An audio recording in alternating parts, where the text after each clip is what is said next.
Por que tantas mulheres do Renascimento, como a Vênus aqui, são gordinhas, como essa aqui do Tiziano, como essa aqui do Giorgino, como essa aqui do Botticelli, essas aqui, né?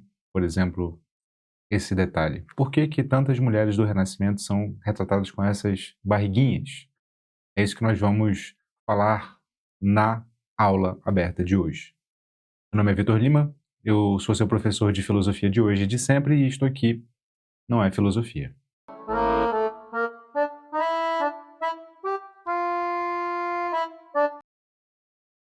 Eu fiz uma aula aberta sobre esse quadro que está aqui inteiro, vou colocar aqui em cima para caso você esteja interessado, mas hoje eu quero passar por todos esses aqui e fazer uma análise filosófica do porquê fazer isso. Nós, aqui do INEF, vamos fazer uma viagem à Itália, intitulada Do Estoicismo ao Renascimento, em parceria com a Bahia Vista Turismo, uma empresa de turismo que tem mais de 20 anos de experiência. E o nosso propósito é respirar, caminhar e aprender nos mesmos cenários intelectuais onde floresceram Sêneca, Agostinho e Maquiavel. Por quê? O turismo passa, mas a experiência intelectual, essa ninguém tira de você. A gente vai para lá no dia 7 e vai ficar até o dia 18 de abril de 2026. Nós temos 8 vagas restantes e caso você queira, uma dessas vagas pode ser sua. É só você fazer seu cadastro aqui. O endereço está aqui na descrição do vídeo no primeiro comentário fixado, tá? Com preço, a gente vai sair do Brasil no dia 7, vai visitar Roma e Vaticano, passar por Assis, Florença, Siena e Pisa, Veneza e voltar para o Brasil no dia 12. Você pode baixar o roteiro completo da viagem aqui. Isso é extremamente importante, por quê? Porque você não vai fazer só turismo, você vai ter debates intelectuais. Essas aqui são fotos reais da viagem à Grécia que nós fizemos esse ano. Você vai formar uma comunidade de pessoas altamente interessadas. Você vai ser tão diferente que os próprios guias turísticos, que vão estar lá para nos guiar também, vão se assustar com você, porque o seu grupo vai comprar livro em vez de comprar lembrancinha, que foi o que aconteceu com o nosso grupo aqui. E você vai ter uma imersão cultural com um olhar filosófico, e não só de turista. É isso que a gente está oferecendo aqui nessa nossa experiência filosófica. Se você estiver interessado, o link está aqui na descrição do vídeo, no primeiro comentário fixado. Mas veja, antes de falar sobre as barriguinhas salientes das renascentistas, eu quero remeter a uma aula que está aqui no Núcleo de Formação Filosófica, a minha escola, no curso de História da Filosofia, no módulo de Filosofia Antiga, principalmente aqui na aula 4 sobre Platão, tá? Nessa aula, eu falo sobre uma obra primordial para você entender não só a filosofia, não só o mundo, mas precisamente aqueles quadros ali. O Banquete. E aqui eu quero rapidamente mesmo, porque não se trata de uma aula inteira, a aula inteira está lá na escola. O que é o Banquete do Platão e por que ele vai se relacionar com aquelas obras lá? Você vai perceber. Veja, no Platão, para que o saber, o conhecimento seja seguro, o saber não pode ser mutável, certo? O saber não pode ser mutável. E também não pode ser relativo a nada a não ser a si mesmo. Para argumentar a favor da possibilidade de captar um saber desse gênero, um dos modelos favoritos do conhecimento de Platão era a geometria. Inclusive consta que na entrada da academia, a escola fundada pelo filósofo, estava escrito: não entre aqui aquele que não souber geometria. Isso porque um triângulo é um triângulo independentemente da opinião. Caso pareça um quadrado a alguém, é esse alguém quem está enganado, não a realidade da figura geométrica. Isso só acontece porque a realidade dessa figura não depende dos sentidos de quem percebe. O triângulo, e qualquer objeto matemático, é uma realidade em si. Para Platão, ter uma realidade em si significa dizer que esse ser é uma realidade independente de circunstâncias particulares. No caso do exemplo do triângulo, sua representação sensível pode ser o que for. Pequena, grande, verde, amarela, nítida, não nítida. O que interessa é que a essência de ser triângulo, isto é, ter 3 ângulos, não é modificada por seja qual for a contingência. O Platão aborda a totalidade da realidade nesse passo e defende que valores, qualidades, propriedades podem ser captados como modelos em si. O que veríamos por intermédio dos sentidos seriam meras cópias, imagens, limitações dessas realidades modelares. Por não nos darmos conta disso, pensamos que estamos diante do último grau de realidade, quando na verdade só estamos diante da possibilidade mais distante do que seria o verdadeiro real. Para se referir a essas últimas, o filósofo geralmente utiliza adjetivos substantivados, como o bom, o justo, o belo.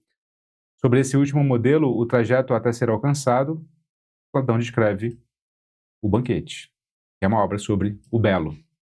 Estamos chegando mais renascentistas. O Banquete é conhecido como simpósio em grego.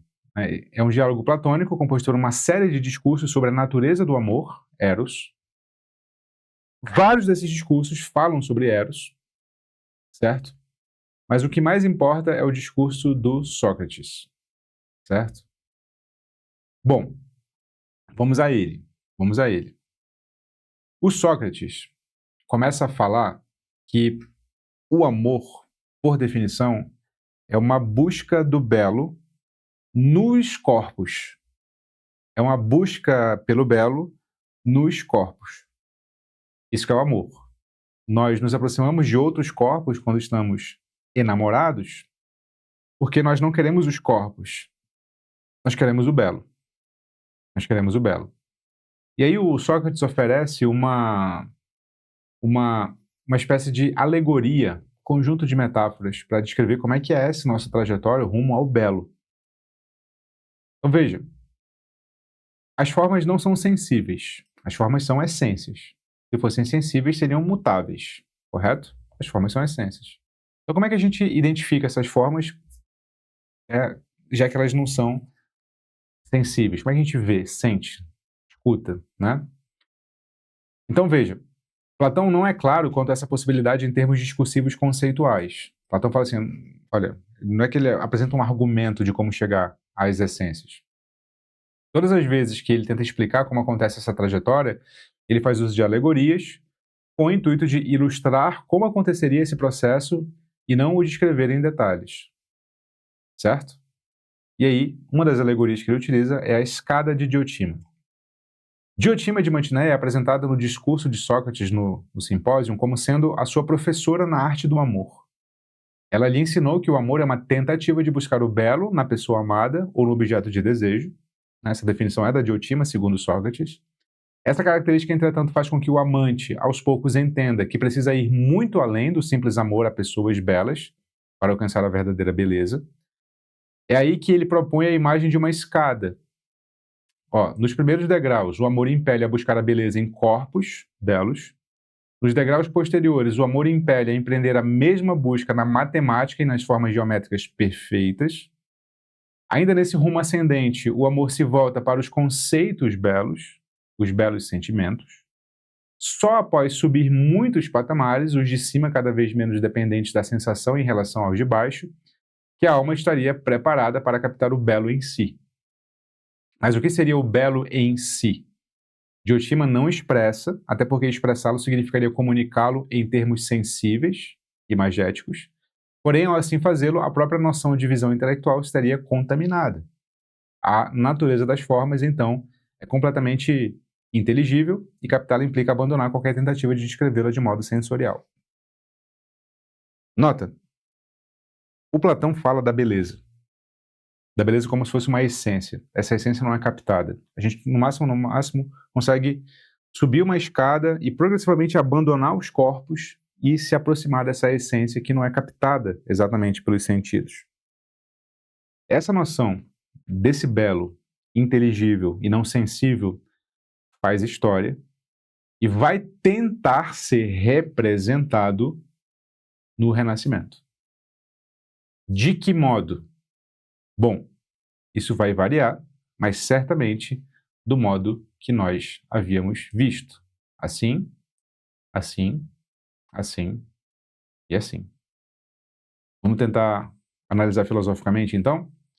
Então vamos lá.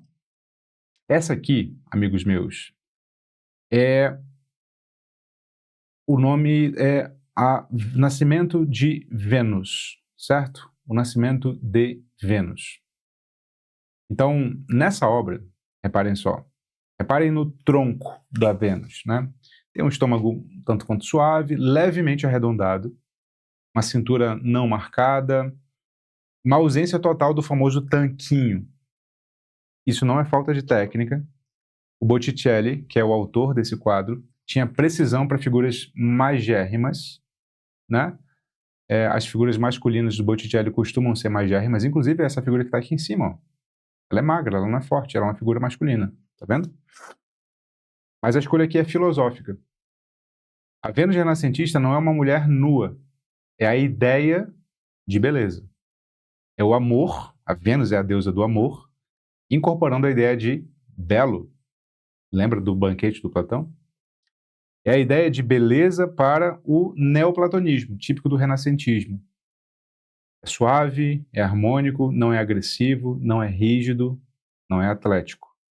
A suavidade do ventre denota certa harmonia. Olha que curioso. E aqui a gente pode ir para a natureza, a primavera do Botticelli. Essas três graças aqui, ó, são as três figuras mitológicas, né? As três graças, tá vendo? Bom, todas elas têm ventres um tanto quanto abaulados, né? Arredondados. Elas não têm muita musculatura, você pode ver pelos braços dela. O corpo delas meio que acolhe, o corpo não tensiona. O platonismo e o neoplatonismo veem o corpo feminino como símbolo de generatividade. Não uma generatividade sensual apenas, mas metafísica mesmo, né? É a forma que dá forma. Essa leve protuberância abdominal expressa uma potência de vida. Não é gravidez, é uma plenitude vital. Aqui, ó, a ninfa que é violentada pelo deus Zéfiro, aqui, ela também tem uma protuberânciazinha aqui, né? Ela também é apresentada aqui, ó, na sua metamorfose enquanto Flora, são a mesma pessoa, essas duas mulheres, tá? Uma protuberância aqui também. Aqui no meio, a Vênus também tem uma protuberância, tá vendo? Então, é uma espécie de plenitude vital, de potência de vida. A gente pode ir para o Ticiano. Aqui é a Vênus de Urbino, né? Em Ticiano, o ventre é ainda mais acentuado. Essa barriguinha aqui, ela representa prosperidade, afasta a figura de qualquer associação com o trabalho braçal, por exemplo. Corpos magros eram vistos como corpos pobres, tá? Então, é o símbolo pictórico do corpo nobre, alimentado, saudável, fecundo, certo? No Giorgione, parecidíssimo. O ventre de Giorgione aqui é tão destacado que vários historiadores da arte, veem a figura como um ideal de fertilidade. No Renascimento, fertilidade implica continuidade da ordem humana, da ordem divina, que implica bem supremo. Essa barriguinha aqui é um sinal de virtude. É um sinal de virtude. Percebe? Bom, então veja, não é um gosto pessoal só dos renascentistas. É quase como se fosse uma metafísica encarnada. Para um pintor ligado ao ambiente intelectual florentino, como o Botticelli, certo? O corpo não é só corpo. Ele é a tradução visível de uma ordem invisível. O neoplatonismo retoma Platão atrás de coisas visíveis, formas, ideias, atrás de coisas invisíveis que podem ser materializadas, é isso. A beleza é uma dessas ideias. O corpo belo é um sinal sensível dessa beleza inteligível. Então, falar de forma do corpo é falar de filosofia, não é falar de moda, percebe?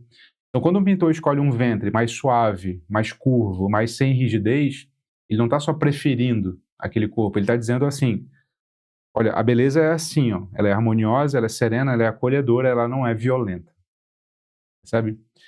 Então, aqui também a gente pode fazer um contraste entre curva e reta, certo? Então, no imaginário neoplatônico renascentista, formas curvas e suaves são ligadas a um movimento natural, a um crescimento orgânico, a um fluxo de vida. Há uma acomodação da alma no corpo. Já formas severamente retilíneas remetem à construção artificial, a controle rígido, a cálculo, a tensão, percebe?